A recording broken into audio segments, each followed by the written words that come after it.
Assalamualaikum warahmatullahi wabarakatuh. Salam sejahtera bagi kita semua. Mohon izin Pak, kami dari kelompok 4 akan memaparkan atau mempresentasikan mengenai variabilitas dan perubahan iklim, yaitu salah satu materinya yang akan kami bahas. Hal ini adalah mengenai curah hujan.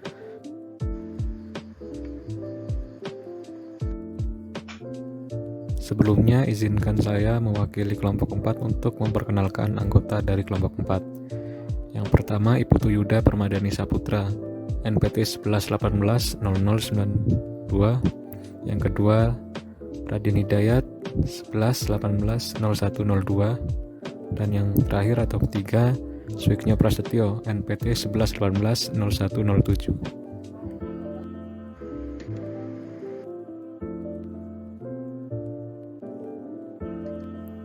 Pada pembahasan mengenai curah hujan, akan kami bagi ke dalam 5 pembahasan. Yang pertama yaitu definisi curah hujan.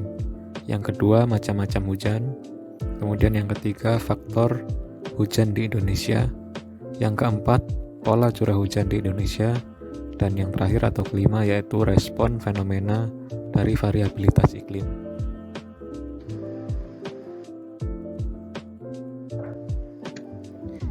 Baiklah, kita langsung saja membahas yang pertama, yaitu mengenai definisi curah hujan. Curah hujan sendiri merupakan jumlah air yang jatuh di permukaan tanah yang datar selama periode tertentu dan diukur dengan satuan tinggi yaitu milimeter di atas permukaan yang horizontal dengan asumsi tidak terjadi evaporasi atau penguapan, tidak terjadi runoff dan infiltrasi atau masuknya air ke permukaan air tanah.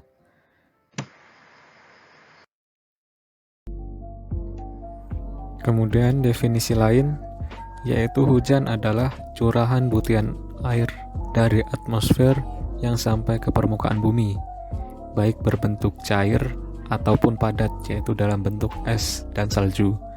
Nah, butiran air tersebut berasal dari uap air yang mengalami penggabungan antara partikel melalui inti kondensasi dan mengalami penurunan suhu sampai ke titik embun atau titik beku.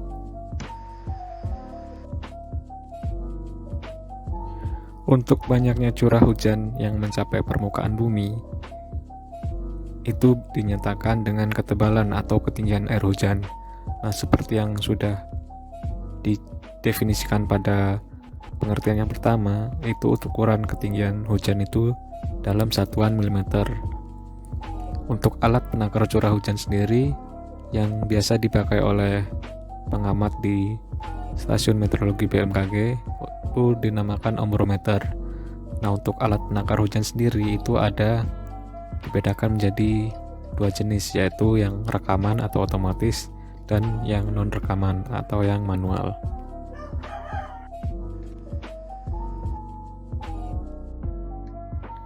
Lanjut ke pembahasan yang kedua, yaitu mengenai macam hujan.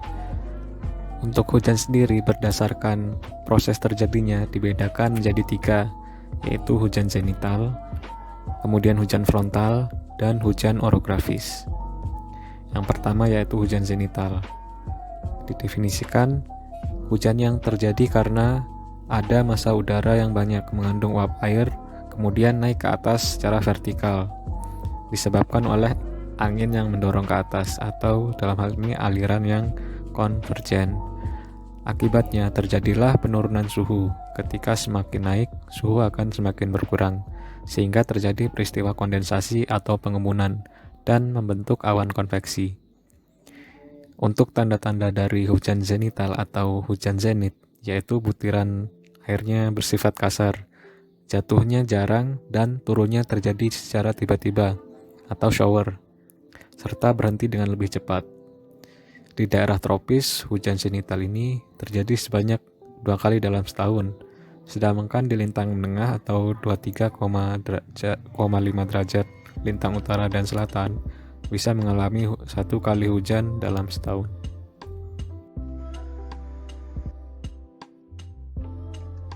Yang kedua yaitu hujan frontal atau biasa disebut sebagai hujan front. Hujan ini terjadi di daerah pertemuan antara massa udara panas dan massa udara dingin. Massa udara panas yang kurang padat akan lebih ringan dan naik ke atas, sedangkan massa udara dingin akan bersifat lebih padat dan cenderung turun ke bawah. Tempat pertemuan antara dua massa tersebut disebut sebagai bidang front. Nah, hujan ini terjadi di daerah front karena massa udara panas yang lembab bertemu dengan massa udara dingin, sehingga terjadilah proses kondensasi, kemudian menyebabkan terbentuknya awan, dan pada akhirnya awan tersebut akan jatuh sebagai butir-butir hujan atau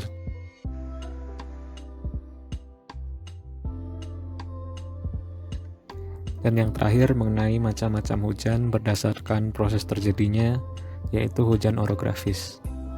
Hujan orografis ini terjadi karena massa udara yang mengandung uap air dipaksa bergerak menaiki lereng gunung atau pegunungan saat melewati topografi pegunungan atau gunung.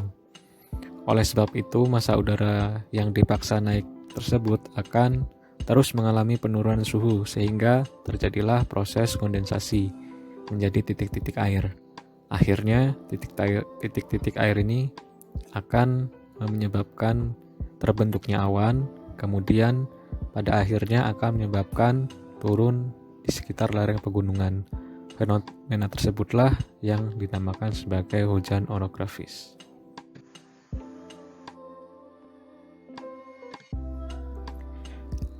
Sekarang kita ke pembahasan yang ketiga, yaitu faktor-faktor yang mempengaruh atau yang berpengaruh terhadap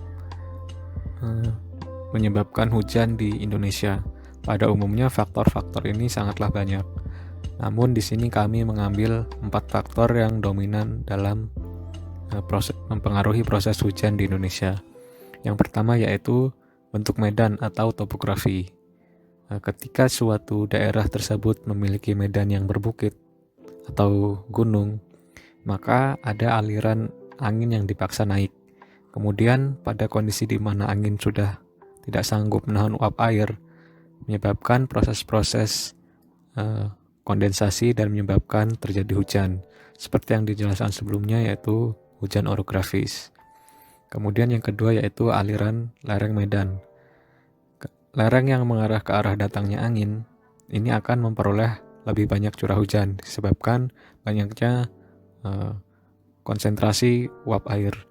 Kemudian lereng yang tidak menghadap arah angin akan menjadi daerah yang menjadi bayangan hujan. Seperti daerah yang ada di belakang gunung yang di dekat pantai, maka menjadi daerah yang bayangan hujan. Yang ketiga, arah angin yang sejajar dengan garis pantai. Arah angin yang demikian ini tidak menyebabkan suhunya turun, sehingga tidak terjadi hujan. Contohnya ada di pesisir Pulau Jawa, Madura, dan pantai barat Pulau Bali. Yang terakhir yaitu jarak perjalanan angin di atas medan yang datar. Angin pada umumnya dari pesisir akan membawa uap-uap air sehingga menyebabkan hujan berhembus dari perairan dan menuju ke daratan. Jika medan datar yang dilaluinya lebar dan sifat permukaan tidak berubah, maka hujan akan jatuh di daerah yang lebih dekat dengan pantai.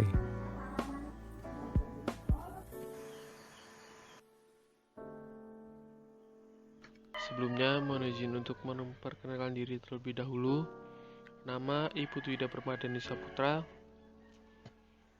Di sini saya akan menjelaskan tentang pola curah hujan di Indonesia. Nah, pola umum curah hujan di Indonesia yaitu wilayah pesisir pantai bagian barat Indonesia memperoleh curah hujan yang lebih banyak daripada wilayah timur, seperti Pulau Jawa, Bali, Nusa Tenggara Barat, Nusa Tenggara Timur merupakan barisan pulau-pulau yang panjang dan menderet dari bagian barat ke timur. Pulau-pulau ini dipisahkan oleh selat-selat yang sempit, sehingga untuk kepulauan tampak seperti satu pulau, sehingga di bagian timur curah hujan lebih kecil dibandingkan daerah bagian barat. Wilayah pegunungan Indonesia memperoleh curah hujan yang lebih banyak daripada wilayah yang lebih rendah atau dataran rendah, dengan jumlah maksimum curah hujan pada wilayah dengan ketinggian 600 hingga 900 meter di atas permukaan laut.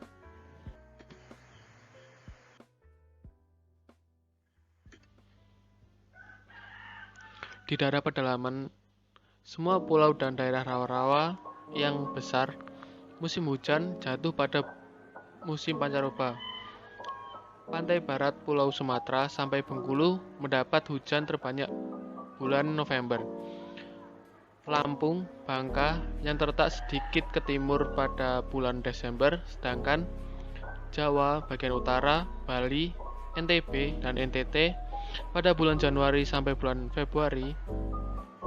Pada wilayah yang terletak lebih ke timur lagi, Sulawesi Selatan bagian timur, Sulawesi Tenggara, Maluku Tengah mempunyai musim yang berbeda, yaitu Mei sampai Juni.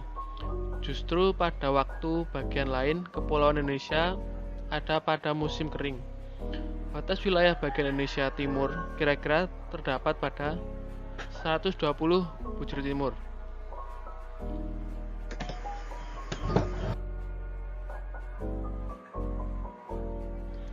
Curah hujan di Indonesia dengan kategori tinggi yaitu lebih dari 2000 mm per tahun. Daerah yang paling besar curah hujannya adalah daerah Batu Raden di lereng Gunung Slamet dengan curah hujan sekitar 7069 mm per tahun. Sebaliknya, Kota Palu di Sulawesi Tengah merupakan daerah paling kering dengan curah hujan sekitar 549 mm per tahun.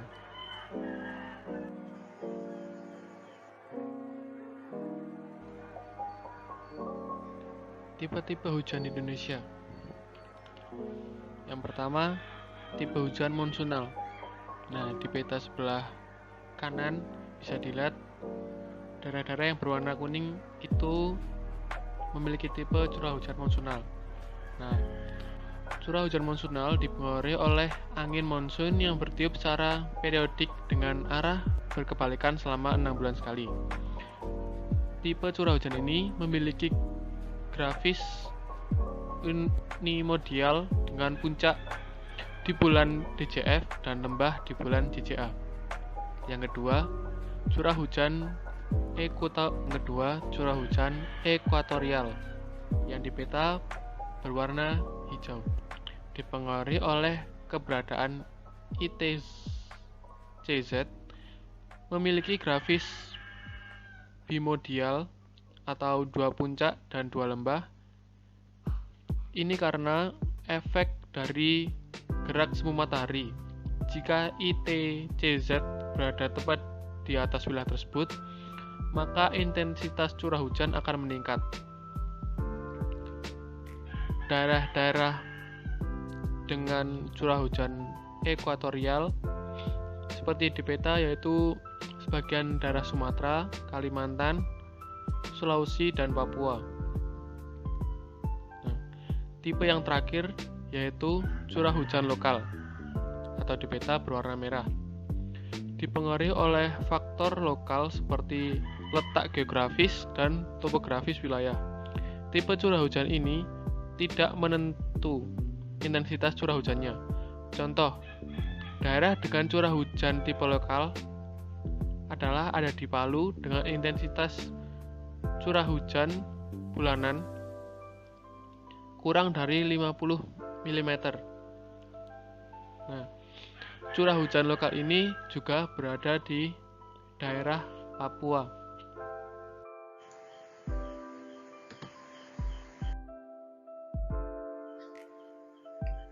Baik, mohon izin Pak. Saya Suwiknya Prasetyo akan melanjutkan pemaparan yang telah disampaikan oleh kedua rekan saya sebelumnya. Saya akan memaparkan pembahasan atau topik terakhir dari presentasi kami, yaitu tentang respons curah hujan terhadap fenomena variabilitas iklim.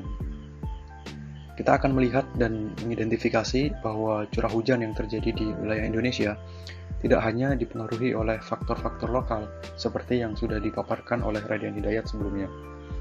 Fenomena variabilitas iklim seperti yang tertera pada slide juga sangat mempengaruhi intensitas curah hujan di wilayah Indonesia.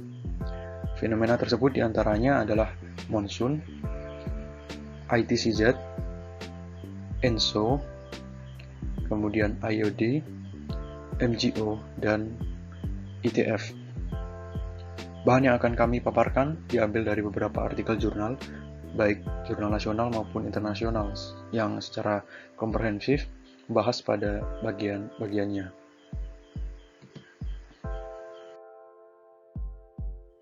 Yang pertama kita akan melihat monsoon.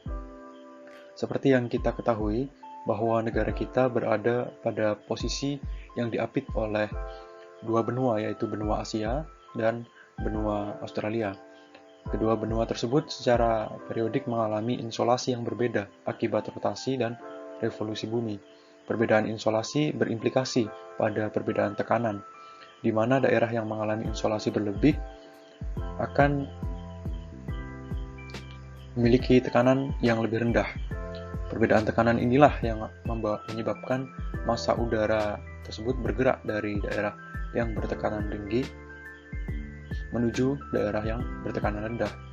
Pada bulan-bulan DJF atau Desember, Januari, Februari, sebagian wilayah Indonesia mengalami musim penghujan akibat pergerakan massa udara dari benua Asia yang membawa banyak uap air karena melewati aliran udara melewati lautan yang luas, yang kemudian akan memicu pertumbuhan awan-awan konvektif penghasil hujan. Sedangkan pada bulan JJA atau Juni, Juli, Agustus, sebagian wilayah Indonesia mengalami musim kemarau. Ini disebabkan karena aliran massa udara yang bertiup dari benua Australia itu bersifat dingin dan kering.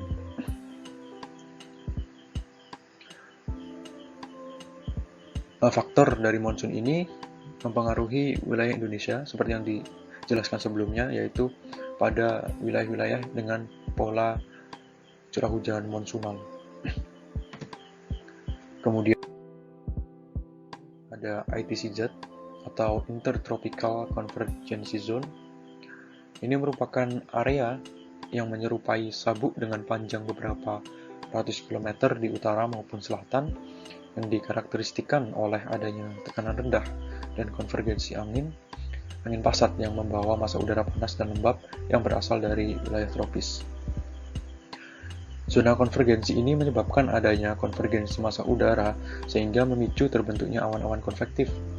ITCZ berada di atas Indonesia sekitar bulan MAM dan SON atau Maret, April, Mei, dan September, Oktober, November, sehingga pada bulan tersebut merupakan puncak dari curah hujan untuk beberapa wilayah Indonesia yang memiliki pola curah hujan ekuatorial.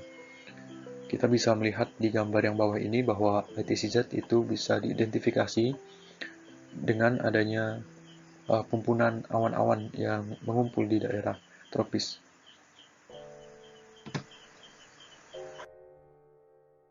Selanjutnya ada ENSO atau merupakan singkatan dari El Niño Southern Oscillation. Ini merupakan fenomena variabilitas iklim antar tahunan berskala global yang diindikasikan dengan adanya peningkatan atau penurunan suhu permukaan laut di sekitar Pasifik Tengah dan Timur sepanjang ekuator dari nilai rata-ratanya, sehingga memberikan dampak yang berkebalikan antara El Niño dan La Niña bagi wilayah yang berhubungan langsung dengan Samudra Pasifik ataupun dampak iklim yang ditimbulkan secara global.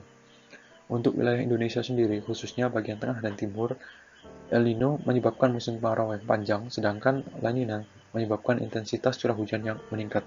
Kita akan mencoba melihat melalui gambar berikut. Gambar di samping ini ada 3 kondisi. Yang pertama adalah ketika kondisi netral, kemudian ketika kondisi La Niña, dan ketika kondisi El Niño. Pada umumnya, kondisi netral tidak memberikan dampak yang signifikan untuk wilayah Indonesia. Sedangkan pada kondisi La Niña, Ini ditandai dengan meningkatnya angin pasat yang bertiup dari Samudra Pasifik bagian timur dan tengah, sehingga dia akan mendorong sirkulasi Walker dan sirkulasi Walker tersebut akan bergeser sedikit ke barat, sehingga daerah atau wilayah yang mengalami konvergensi massa udara tersebut akan mengalami atau menimbulkan awan-awan konvektif yang tepat berada di atas wilayah Indonesia. Berkebalikan dengan kondisi La Nina, pada kondisi El Nino, angin pasat yang bertiup akan melemah, sehingga sirkulasi Walker itu akan bergeser ke sebelah timur, dan wilayah yang mengalami area konvergensi itu berada di tengah Samudra Pasifik, sedangkan wilayah Indonesia akan akan mengalami massa udara yang subsiden atau berdivergensi pada lapisan bawah, sehingga akan sulit untuk membentuk awan-awan konvektif hasil hujan. Kita juga akan melihat penelitian yang telah dilakukan oleh Aldrian dan Susanto pada tahun 2003 yang membagi wilayah Indonesia menjadi 3 untuk mengidentifikasi seperti apa pengaruh dari ENSO tersebut, di mana bisa kita lihat bahwa wilayah C itu memiliki dampak terkuat terhadap ENSO yang diikuti dengan wilayah A. Sementara itu pada wilayah B yang termasuk di dalamnya adalah Pulau Sumatera bagian barat laut itu tidak terlalu signifikan. Kemudian ada fenomena selanjutnya, ada IODM atau Indian Ocean Dipole Mode. Ini merupakan fenomena variabilitas iklim yang hampir sama prosesnya dengan ENSO, namun perbedaannya adalah seperti namanya, bahwa fenomena ini terjadi di Samudra Hindia atau Indian Ocean. Ini diindikasikan dengan adanya anomali suhu permukaan laut, yaitu yang terletak pada ekuator tropis bagian tenggara Samudra Hindia di sekitar Sumatera dan selatan Jawa, atau disebut juga sebagai Southeastern Tropical Indian Ocean atau SITIO, serta ekuator tropis bagian barat Samudra Hindia, atau disebut juga dengan Western Tropical Indian Ocean atau WTO, sehingga memberikan dampak bagi wilayah yang berhubungan langsung dengan Samudra Hindia. Bisa kita lihat pada gambar ini ada 3 kondisi seperti ENSO, yang mana yang atas ini merupakan kondisi netralnya atau normalnya yang tidak memberikan dampak yang signifikan untuk wilayah Indonesia. Sedangkan pada gambar kedua ini adalah ketika kondisi IOD positif. IOD positif ini ditandai dengan suhu permukaan laut yang lebih hangat pada Samudra Hindia sebelah barat atau sebelah timur benua Afrika, sehingga pada wilayah tersebut terjadi pertumbuhan awan konvektif yang masif. Namun pada wilayah Indonesia massa udara mengalami subsiden. Sedangkan pada fase negatif di wilayah Indonesia akan mengalami pertumbuhan awan konvektif yang masif, hasil dari suhu permukaan laut yang lebih hangat daripada suhu permukaan laut di perairan Hindia bagian barat.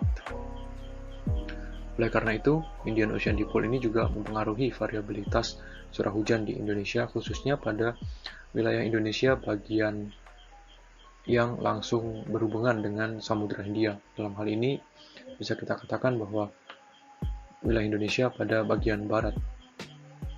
Kemudian ada fenomena MJO. MJO ini atau singkatan dari Madden-Julian Oscillation merupakan anomali sirkulasi atmosfer berskala besar yang menyebar ke arah timur. Jadi gelombang ini atau sirkulasi atmosfer ini menjalar dari mulai Samudra Hindia sebelah barat yang menjalar ke arah timur, terbatas pada daerah tropis bergerak sekitar 5-10 meter per second dengan periode interval dari 30 hingga 60 hari.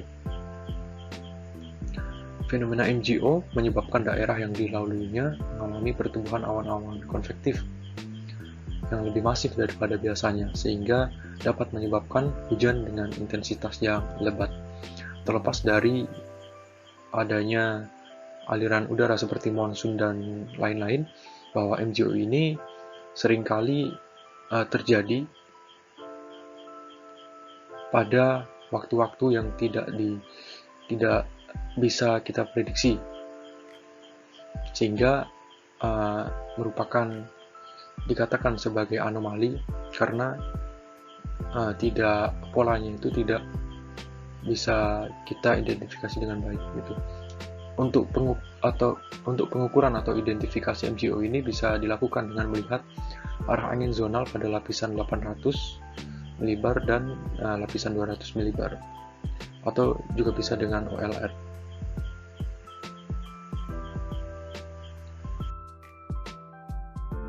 Yang terakhir ada ITF atau Arlindo. Arus lintas Indonesia atau Indonesian Trough Flow merupakan arus laut yang mengalir dari Samudra Pasifik menuju Samudra Hindia melalui perairan di wilayah Indonesia. Penelitian yang dilakukan oleh Lee melakukan 4 skenario yang tertera pada gambar sebelah kanan ini hasilnya menunjukkan bahwa ketika Pasifik Barat dan Samudra Hindia bagian timur itu memiliki suhu permukaan laut yang hangat, maka intensitas curah hujan paling tinggi itu terjadi di Indonesia bagian tengah. Mengapa bisa demikian? Ini akibat dari efek suhu permukaan laut yang hangat pada daerah perairan Indonesia sebelah tengah, maka suhu permukaan laut itu akan menyebabkan pertumbuhan awan-awan konvektif akan lebih mudah.